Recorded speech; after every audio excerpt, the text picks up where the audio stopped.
Hello, my friends, and welcome to The Simple Sober Life. I am Joshua. It is Tuesday, October 1st, and it's about 150 degrees out.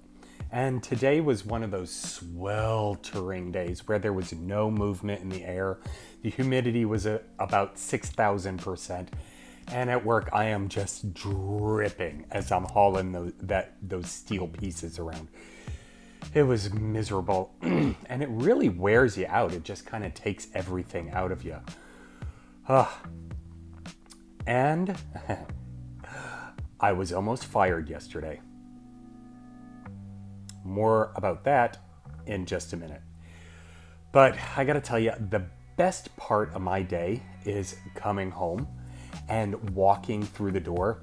And Callie, when she sees me, she screams out in glee, "Uncle Josh!" And she comes and she runs up and gives me a hug around my legs. A couple months ago, that would never have happened. And so it's so cool to, have her have warmed up to me and we play together and we laugh together and we'll read together, and I get on YouTube and we'll watch monkeys and it's great. So, to have that in my life is such a blessing. But based on what happened at work, and I'll get to that, I wanted to talk a little bit about handling confrontation. So this is a quality I have struggled with my entire life. I have avoided confrontation as much as possible. And I know we're all born with like a fight or flight type instinct. People lean one way or the other. And, that's just part of your personality. I lean towards the flight. I handle confrontation either by joking or by completely avoiding the situation at all costs. And I don't like that about myself. I want to be the person to be able to stand up for myself and say, hey, you know what? I don't feel good about that. I don't feel right about that. This is how I want to do it, and things like that. And I've just never had that in me. I guess you could say I'm a people pleaser. I want to make sure other people are happy before even if that means, I'm miserable, or, I'm upset at what we have to do, or, it's just not something I want to follow through with or go or do, or, anything like that. Sometimes I wish I was born in like New York, because New York people tend to have that, stand their own ground attitude. I could picture myself as, a Puerto Rican woman with large dangling earrings and ripping off her earrings, being like, or, one of those Italian Guido New York guys and be like, "I'll bounce you, brah." But I'm just not like that. I avoid confrontation. Case in point, when I was in high school, I was in gym class, and after class we all went to the guys' locker room and we had to change out for the rest of the day. And I had a bully all through junior high and high school. And one day, he was actually getting dressed behind me, and I hated going to that class because I knew he'd be there, and I dreaded going to that class. Otherwise, I never really minded gym class, but when he was in there, I just hated it. Well, one day we're all getting changed out, and I'm facing my locker, he's facing his, so our backs are turned to each other, and all of a sudden he punches me in the back of the head. Sucker punches me right in the back of the head. And I did absolutely nothing. I didn't stand up for myself. I didn't, turn around and say something, or, in that case, knock the crap out of him, because that just wasn't me. And, I actually just kind of stood there and tried to hold back my tears, because I couldn't imagine, someone despising me so much that they would just punch me in the back of the head. And It, it boggles my mind.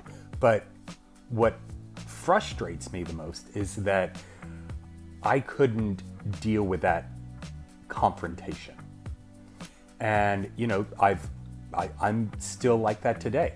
When I was dating Ryan, I hated having even little confrontations. I remember one time we were lying in bed, and there was something on his mind that he wanted to talk about, and I've never been a big talker. It's actually easier for me to talk here on video when no one, unless I'm doing a public speaking engagement or something, to actually talk one-on-one openly and communicate that way. It's always been difficult. But he he had asked me, what are some things that you'd like me to change about myself? And I'm like, ugh, I don't even want to go down that road. I don't even want to deal with this. I'm out. I'm like, I just kind of rolled over and I'm like, kind of sighed out a little bit. I'm like, ugh. And, just went to sleep and left it at that. But also in business, I don't like confrontations in business. I had my own digital marketing company for, over 10 years. And I didn't like getting confrontational with clients when it was necessary. And, confrontation doesn't necessarily mean you have to get into a fight or an argument or anything like that. But one of the hardest things about being a business owner for me was actually collecting money. I felt bad about it. I provided a service, and then, when I would send invoices and things like that, and then go to collect the funds for the services that I would provide, I would kind of be meek and shy and be like, would you mind paying me? That's stupid. I mean, I did a service, I deserve to get paid. And, there were several clients that, were either always late or sometimes didn't pay. And I would just chop it up to like, all right, I guess I'm not going to get that money. No wonder my business went under. There were other reasons than that. But, I deserved that for providing a service, and yet I couldn't stand up for myself. And so that's something I'd like to work on, but a lot of it comes from self-confidence. And while I like to pretend I have a lot of confidence, and I'm getting better about it, I don't have the confidence to actually stand up to someone face to face yet. So that's something that I need to work on. And I was doing a little bit of research on the Googlers about, handling confrontation. And they gave such points as, address it immediately. Make sure to have your feelings first and then, address it, and be empathetic for the other person and things like that. And I feel like I do that, but when it actually comes time to, stand up, then, I have a hard time. And so I'm going to have to do some more research and maybe find different ways to practice, kind of standing up for myself and taking those confrontations head on. Now, the thing that got this whole topic kind of spinning in my head was I was almost fired at work. So the way my job works is basically a couple of guys cut pieces of steel into different parts and put them on a pallet. And then they bring them over to me, and I separate the different pieces according to the job that they need to be placed with. And, a lot of times people will come over and just take parts, and they'll take the tags that should go on the parts. And, when I have a job completed with all the parts, then we'll flag it with a little nylon flag or whatever. And if it's not completed, then and we can't find the parts, then we'll write down whatever parts are missing, and then we'll hand the list of missing parts over to my manager so that he can take care of it.